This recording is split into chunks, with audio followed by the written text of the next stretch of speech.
ایک صحابی تھا حضور کا، اس کا ظاہر نام تھا، وہ دیہات کی ترکاریاں لاتا اور مدینے میں بیچتا، اور حضور علیہ الصلوۃ والسلام شہر کی چیزیں اسے تحفے میں دیتے۔ ایک دن وہ کوئی چیز بیچ رہا تھا، حضور پیچھے سے گئے، چپکے سے جا کے اس کی آنکھوں پہ ہاتھ رکھ لیا۔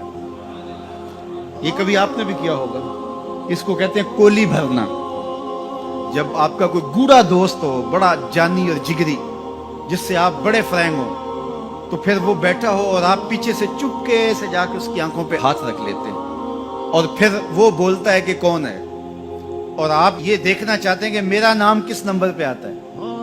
بات تو کرتا ہے کہ جناب تجھے یاد رکھتا ہوں، تو آج میں نے ہاتھ رکھے ہیں تو ظاہر اپنے قریبی دوستوں کا نام لے گا، تو میں کس نمبر پہ آتا ہوں۔ تو کسی کی کولی بھرنے کا مطلب یہ ہوتا ہے میں دیکھوں تو صحیح اس کو میرے سے محبت کتنی ہے۔ تو اللہ اکبر، وہ بیٹھا تھا، حضور پیچھے سے گئے، چپکے سے جا کے اس کی کولی بھر لی۔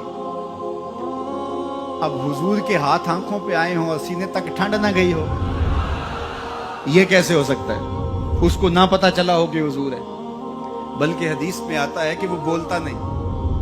حضور آنکھیں دبا رہے ہیں اور وہ بولتا نہیں، بلکہ جب اس کو یقین ہو گیا کہ حضور ہی ہیں، تو اس نے اپنی کمر کو پیچھے حضور کے سینے سے جوڑ کے رگڑنا شروع کر دیا، اور حضور دبا رہے ہیں کہ یعنی وہ بتائے کہ میں کون ہوں، لیکن وہ بولتا ہی نہیں ہے۔ مجھے میاں صاحب یاد آئے، لوگ تو اس کو مجاز کے معنی میں لیتے ہیں، میں یہاں یہ شعر پڑھتا ہوں۔ سفنے دے وچ ماہی ملیا تے گل وچ پا لیاں باواں، سفنے دے وچ ماہی ملیا تے گل وچ پا لیاں باواں، ڈر دی ماری اکھ نہ کھولاں متاں پھر وچھڑ نہ جاواں، ڈر دی ماری اکھ نہ کھولاں متاں پھر وچھڑ نہ جاواں۔ تو حضور آنکھیں دبا رہے ہیں اور وہ نہیں بولتا۔ حضور خود ارشاد فرمایا، اس غلام کو کون خریدے گا؟ تو اس نے کہا حضور مجھے کس نے خریدنا ہے، میں تو بہت سستا ہوں۔ فرمایا تو بہت مہنگا ہے۔ اللہ اکبر، تو اللہ کے ہاں بہت مہنگا ہے۔ تو حضور یوں بھی پیار کیا کرتے۔ تو نام کوئی اور تھا، حضور نے لاٹ سے کہا ذوالیدین، او دو ہاتھوں والے، نام ہی دو ہاتھوں والا پڑ گیا۔ ایک دن کسی نے حضرت ذوالیدین سے پوچھا کہ یہ تو حضور نے لاٹ سے کہا ذوالیدین، لوگوں نے بھی کہنا شروع کر دیا، نام تو تمہارا کوئی اور ہوگا، بتاؤ تمہارا اصل نام کیا تھا؟ حضرت ذوالیدین بولے میرا اصل نام وہی ہے جو حضور نے رکھ دیا ہے۔ ساری زندگی اپنا نام ہی نہیں بتائے، کہا میرا وہی نام ہے جو حضور نے رکھ دیا ہے۔ حضرت سفینہ رضی اللہ تعالیٰ عنہ، اللہ اکبر، سفینہ کس طرح ان کا نام پڑا؟ نام اس طرح پڑا کہ جب قافلہ چلتا تھا تو حضرت سفینہ جو ہے وہ پیچھے رہتے، حضور نے کہا کہ تم ذرا پیچھے رہو، قافلے میں سے کسی شخص کی کوئی چیز گری پڑی ہو تو وہ اٹھا لیا کرو۔ پھر قافلہ جہاں پڑاؤ کرتا تو وہ آواز دیتے بھئی کسی کی کوئی شے گم ہے تو وہ مجھ سے لے لے۔ تو کسی کی کوئی چیز گری ہوتی، کسی کا جوتا گرا ہوتا، کسی کی کوئی اور چیز گری ہوتی، کسی کا کوئی برتن گرا ہوتا، تو وہ ایک دن حضور نے دیکھا کہ انہوں نے بہت ساری چیزیں اٹھائی ہوئی ہیں، اور سفینہ عربی میں کشتی کو کہتے ہیں، بڑی کشتی کو۔ تو حضور نے فرمایا تو سفینہ ہے، تو کشتی ہے؟ اللہ اکبر، نام ہی سفینہ پڑ گیا۔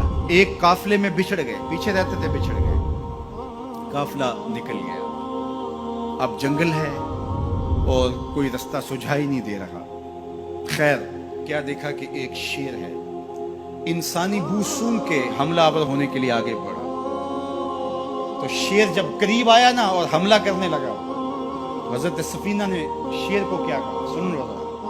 شیر کو مخاطب ہو کے اس کی آنکھوں میں آنکھیں ڈال کے کہا، یا ابل حارث انا مولا رسول اللہ صلی اللہ علیہ وسلم، اے جنگل کے بادشاہ سن، میں رسول اللہ کا غلام ہوں۔ بس آپ کے کہنے کی دیر تھی، اس نے دم ہلانا شروع کر دیا، اور وہ آگے آگے چلتا تھا۔ راوی لکھتا ہے کہ وہ آگے آگے دوڑتا تھا اور آوازیں نکالتا تھا، اور اگر اور کوئی جانور ہوتا تو اس کو بھی کہتا پیچھے ہٹو۔ وہ پروٹوکول گاڑی نہیں ہوتی، وہ پروٹوکول کے طور پہ آگے آگے چل رہا تھا، یہاں تک کہ قافلے تک پہنچا کے پھر واپس آتا ہے۔ جو خدا اور رسول کا ہو جاتا ہے، زمانہ اس کا ہو جاتا ہے۔